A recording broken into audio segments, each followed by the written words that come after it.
Natanong nyo na ba, bakit mukhang pro ang ibang Canva designs kahit simple lang? Sa video na to, ituturo ko sa iyo ang exact Canva layout guide, step-by-step positioning para maging malinis, balanced, at professional ang designs mo. Kung gusto mong gumanda agad ang posts mo, panoorin mo to hanggang dulo.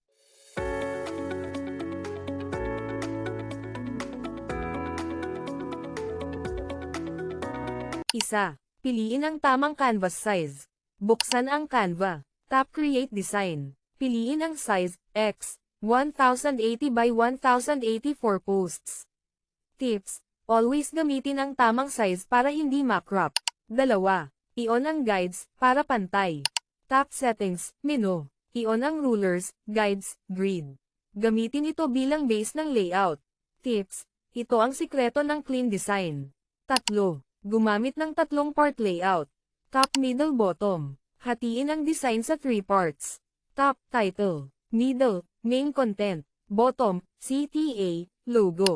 Ilagay ang elements ayon sa section. Tips. Mas madaling basahin at professional tingnan. 4. Tamang position ng text. Ilagay ang main title sa gitna o top. Subtext sa ilalim ng title. Panatilihin ang spacing, huwag dikit-dikit. Tips. Use hierarchy, malaki-maliit text. 5. Balance ng image at space. Huwag punuin lahat ng space.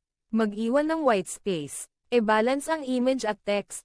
Tips. Less is more. 6. Final alignment check. Pro trick. Select all elements. Tap position. Click center, middle, tidy up. Tips.